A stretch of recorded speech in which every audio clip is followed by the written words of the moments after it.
3 o'clock on Thursday afternoon, whether he has enough time to bring in a replacement. I think they're probably the things that are going through the mind of Arsenal, their board and the Arsenal manager.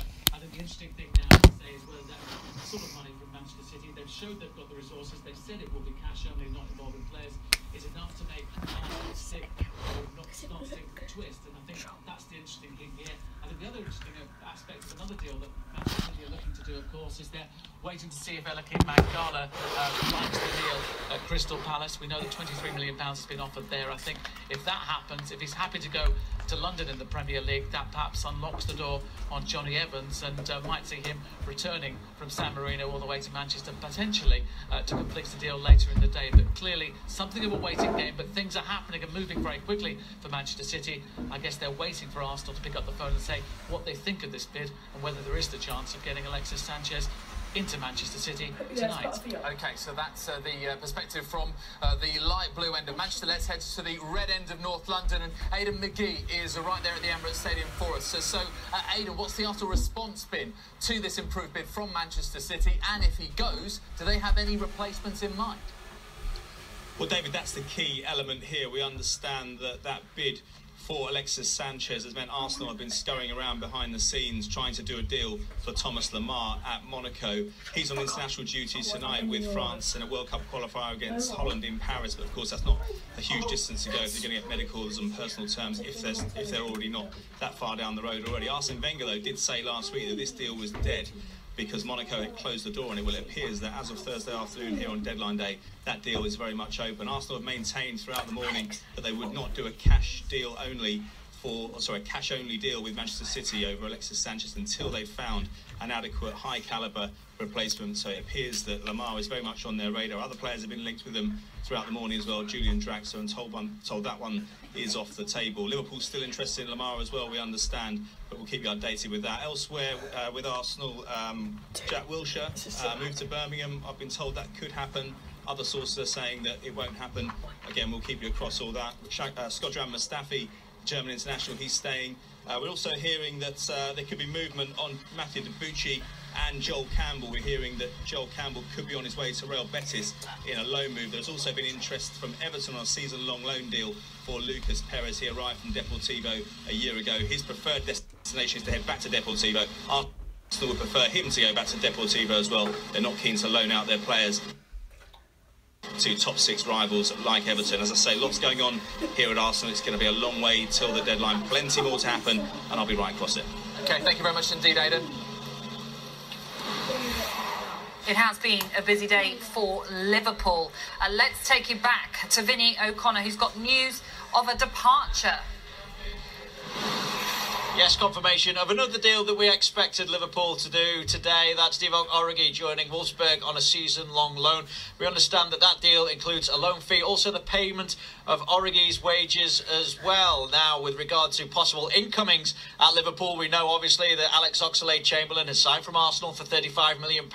Thomas Lemar at Monaco, they did have an interest in, but it is our understanding, certainly the information that we're getting at the moment, is that there is no plan for Liverpool to go back in and rival Arsenal for Thomas Lemar. Certainly if Arsenal to be given any encouragement from Monaco. With regard to Virgil van Dijk, we expect the position in many respects to remain the same. If Liverpool are to test Southampton's resolve, we expect Southampton to once again say he's not for sale, in a very similar situation as the one Liverpool face with Phil Coutinho. Should Barcelona once again make an approach, we expect Liverpool to stand firm and again reject any possible bid from Barcelona. Other possible outgoings here, well, we also know that Mamadou Sakho and Lazar Markovic are trying to sort out their futures as well away from this football club.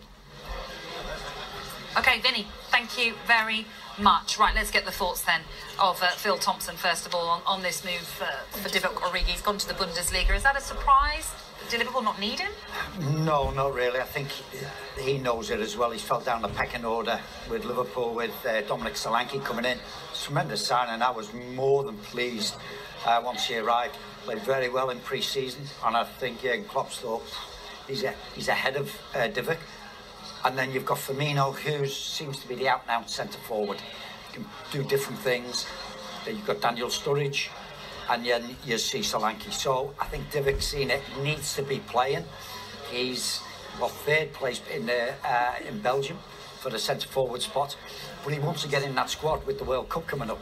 So I think he's seen that I've got to get back playing. So I think it's a good move for him, and I think it's a good move for Liverpool. Charlie, Liverpool fans presumably be delighted with the signing of Alex Oxlade-Chamberlain, and there's lots of movement at Anfield right now, late in the window. Is there any concern there? There's been just quite a lot of comings and goings, and just so late on. No, I think I'll comment Liverpool. I mean, I've still got a few hours to go yet, but how 2 weeks ago it looked as if the negative side of Liverpool, we may have to sell and get rid of Coutinho because everyone's getting squeezed at Liverpool. Where's the defenders? What's the worry? Then he goes up last weekend, convincingly, and all of a sudden it's about who they can bring in. Chelsea are not a competitor to them because they can get Chamberlain in. It's a positive mood for Liverpool. I've been waiting for this for a while, and so has Bill, obviously being a Liverpool man. And Klopp has obviously said he can really turn this around. We've known about it for a little while, certainly the last week or so. No one came. On loan somewhere, but Liverpool had hinted it would be abroad. Certainly they didn't want to boost any of their Premier League rivals, so that's a good thing for Liverpool fans to hear and see. Yeah, it would be, and I think as being a Liverpool fan, I've seen Liverpool. He has good spells, but he's not consistent enough over a long period. Let's get more details from Gareth everybody's excited, then he sort of went away a little bit. And I think that inconsistency, I think, convinced Klopp to go for Solanke. Boost any of their Premier League rivals, so that's a good thing for Liverpool fans to hear and see. It would be an Alex, what are you doing? What do you mean? Put down that, you bugger. I want to tell you that that on that. He's got news and more details on a defender that Chelsea are very close to signing. Anton, what more can you tell us about that? Let's have a yeah, that's right. What's happening?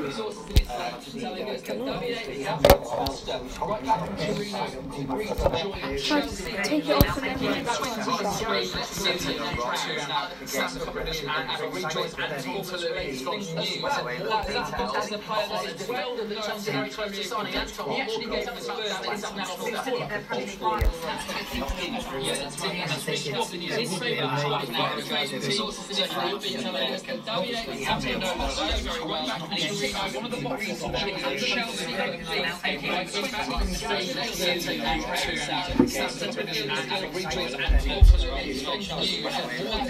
technical issues. Can't bend on.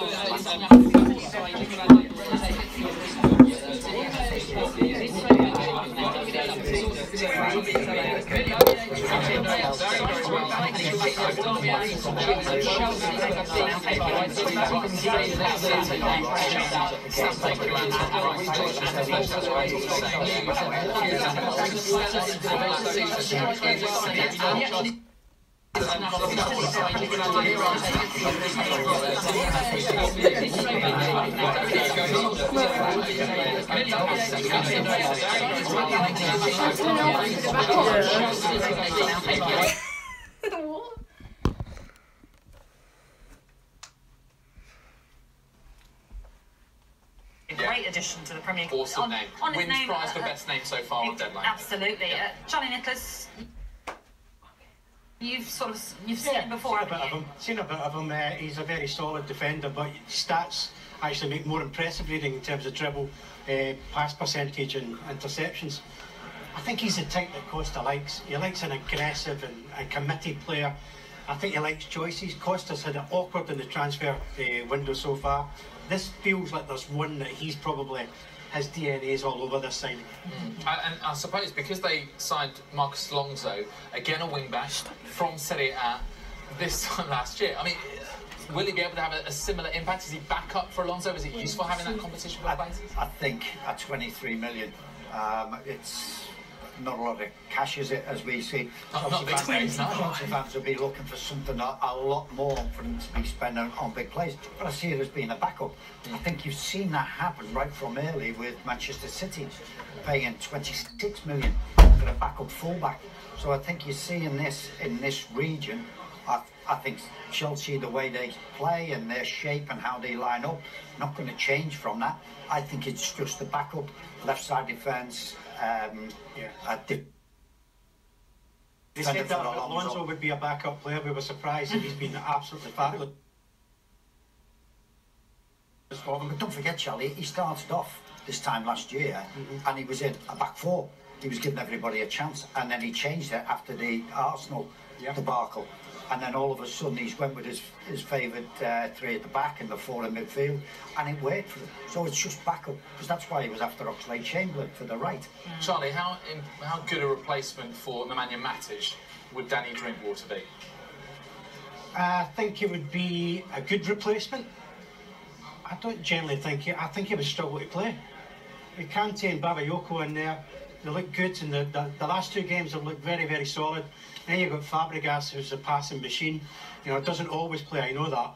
But no, I think he would struggle to get to that midfield. Despite the Leicester link with Conte? Well, that's what I would think, and he's seen how well that actually worked, and knowing how the two of them reacted can dovetail off each other. It wasn't, you go, well, which one was the holding one and which one was the more offensive? You wouldn't really know in that side, and I think that's why he wants him. So I think maybe he's not too sure that Bakayoko will be a fit at this moment. It's maybe a risk, and he wants a little bit of backup again. Another big signing would be a lot of money for another cover player, really. Well, what really do they need? Do they need another midfielder, or do they need another striker? For me, Chelsea need another striker. You know, you're looking at, you're after Llorente last January, I think it was, when you were telling us his tale. They're still, they look as if they might lose out on him. You need something to replace Costa, because Morata will take time. He will be a good player, but you need choices up front. Well, you mentioned they've missed out, it seems, on Llorente. We did ask Jamie Carragher about this, but what is going on at Chelsea? They seem to be missing out on so many of their targets. Well, listen, we've seen it right from pre-season. We've seen it into the start of the season. Conte was not happy. I think it was when you were telling us his tale. They're still, they look as if they might lose out on him. You need something to replace Costa, because Morata will take time. He will be a good player, but you need choices up front. Well, you mentioned they've missed out, it seems, on Llorente. We did ask Jamie Carragher about this, but what is going on? I think he got it wrong when he sent that text to Costa. You just do not do that before you've actually got that striker. But now, as you see their targets going to other clubs, he must be desperately distant of the people who actually nail these things down. You mentioned that text for Costa. Is that something that will put other players off, thinking, well, that's how he treats his players? I would like to think this is a one-off, because you don't really do it. Why you've got, until you've actually got Lukaku, I can't understand anybody sort of deal, and that's why it's like the sympathy with Costa, how he reacted. For the rest of it, Costa's totally to blame.